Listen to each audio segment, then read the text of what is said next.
Hi, Tom Fitton with Judicial Watch here with a special update on new Clinton emails that we just uncovered and released today. These emails come from the emails produced at the State Department by Huma Abedin, who were Deputy Chief of Staff at the State Department, later became a special government employee and worked at the Clinton Foundation and Teneo and other Clinton cash front. But Ms. Abedin was also had an account on Mrs. Clinton's email server, so a non-state account that she used for government business too, and she conducted all sorts of government business on that non-state account. So as a result of our litigation, she was asked to return all of the non-state emails that she had that were government business, which she's done. And the State Department's been giving them back to us in dribs and drabs. And what's been happening is we found new Clinton emails in those Huma Abedin emails. And these Clinton emails are emails that she did not turn over to the State Department and the American people. Now, you may recall under oath in our case, she said as far as she knew, all of her government emails had been turned over from her non-state account.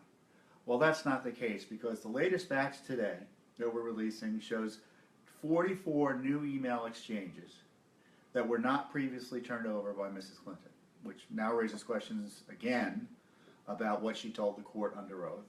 And as far as we know, we have 171 new Clinton emails that Judicial Watch alone has uncovered, not Congress and not the media.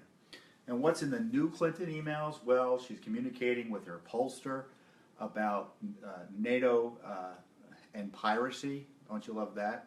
Mark Penn sends her an email about NATO and piracy, so that's where she's getting advice from. Also, we find advice from the head of Morgan Stanley, a major league Clinton Foundation donor who wanted to meet with her and talk shop on China. And also, we found an email from a Clinton donor in Cleveland, a Clinton donor in Cleveland who wanted a friend of hers hired. And Mrs. Clinton demanded that Abedin follow up and report back to her on how that was being handled. Also, lots of interesting information in the Abedin material. These are the emails that Abedin had herself, and they show the Clinton Foundation was working hand in glove with the State Department, the Clinton State Department, to get people placed and to do favors for Clinton Foundation friends and donors. Doug Band, who was the top official at the Clinton Foundation for the Clinton gang, sends an email to court Abedin asking that it's, quote, important to take care of, and they redact the name. Why do you think it's important to take care of this person? Obviously because they're a donor.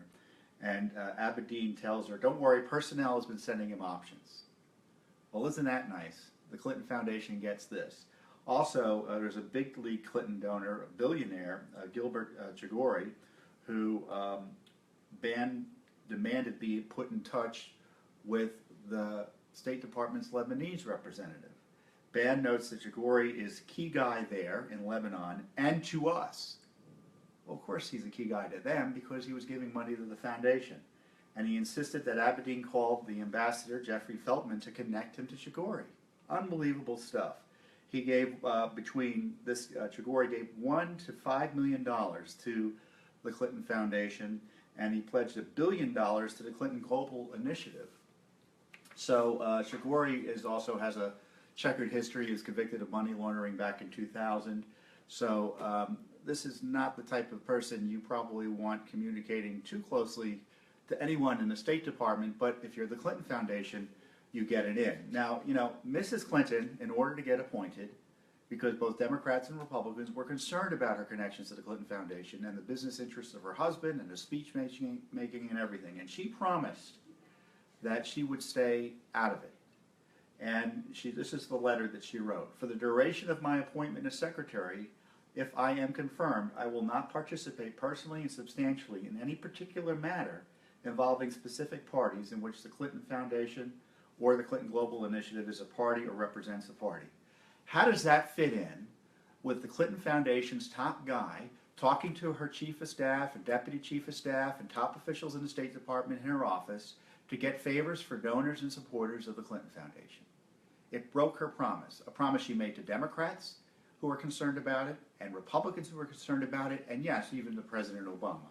So this is, again, more shocking information out of the Clinton Foundation emails, and that Judicial Watch is the one uncovering this. It's just incredible that Judicial Watch is the one finding this information. And if our litigation wasn't happening, what would be going on?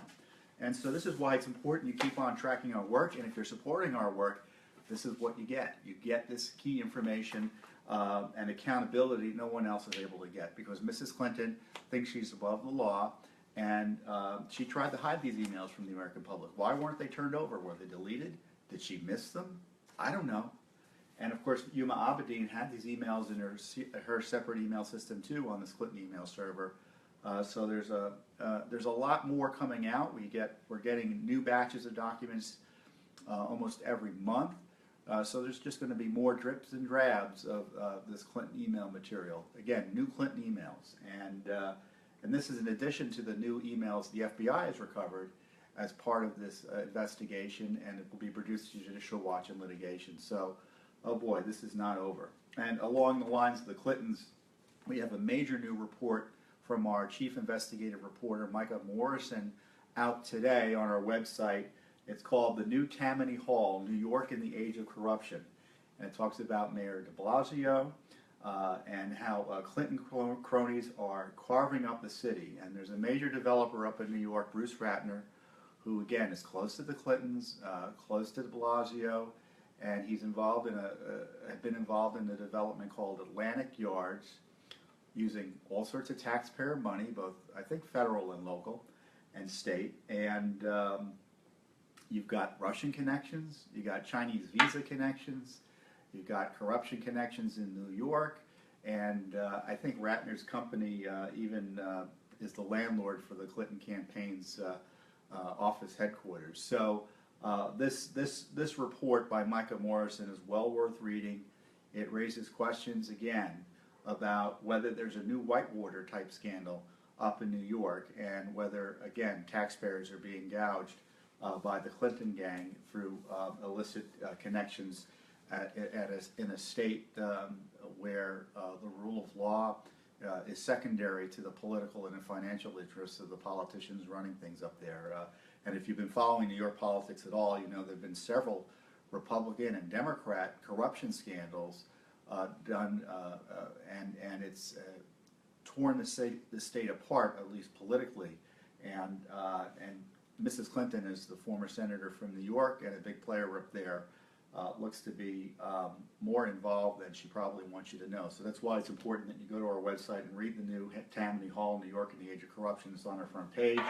Also, you can look at all the emails we uncovered on our website from Hillary Clinton and Huma Abedin.